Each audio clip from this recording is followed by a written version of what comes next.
Hello again, I'm Eddie Muller. Today, Noir Alley weaves its way into TCM's Alfred Hitchcock Marathon, which makes sense given that the master of suspense often explored themes common to film noir: fugitives from justice, loss of innocence, the allure of the dark side, and strangely attractive sociopaths. Today's film has all that, which is probably why it was among Hitchcock's personal favorites.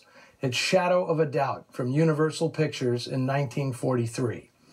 Now, most of Hitchcock's films involve innocent people accidentally caught up in dire situations. Things like The 39 Steps, The Man Who Knew Too Much, and North by Northwest. Shadow of a Doubt is the rare Hitchcock film in which the leading man is the villain, played here brilliantly by Joseph Cotten.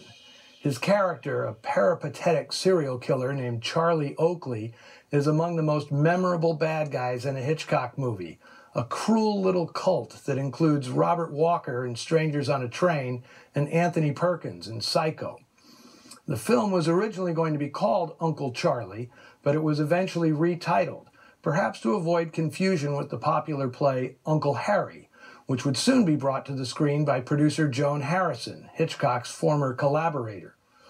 The project began when Margaret MacDonald, story editor for David O. Selznick, asked Hitchcock to lunch with her husband, who was knocking around an idea for a story. After that conversation, Gordon MacDonald wrote up a 6-page treatment about a small-town family visited by a charming relative, one hiding dark secrets. Only his namesake niece, who adores the beguiling visitor, begins to suspect something sinister in Uncle Charlie.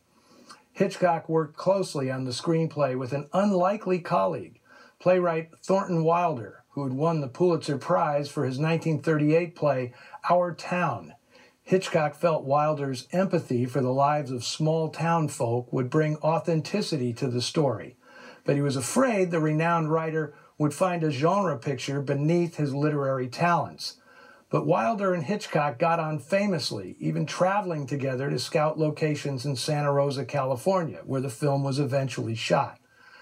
Once he set to work on his own, Wilder finished the script in a matter of weeks before reporting for duty in the Army's Psychological Warfare Department.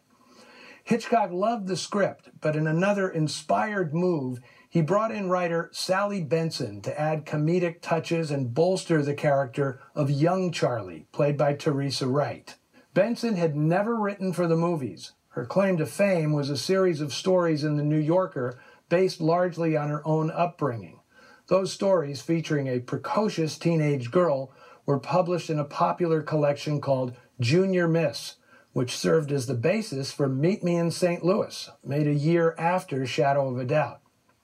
I can't say enough about the performances in this film, especially the members of the Newton family, in particular Henry Travers, Patricia Collinge, and little Edna Mae Wanacott. They may seem corny to modern viewers, but I find them spot on, especially playing against Cotton's suave and sophisticated psychopath, a character of timeless venality.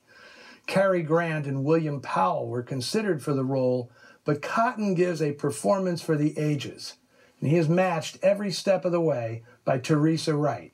She was 25 when she made this picture and already had been featured in 3 major movies: The Little Foxes, earning a supporting actress Oscar nomination in her movie debut, Mrs. Miniver, and Pride of the Yankees, both of which also garnered her Oscar nominations. She won for Mrs. Miniver.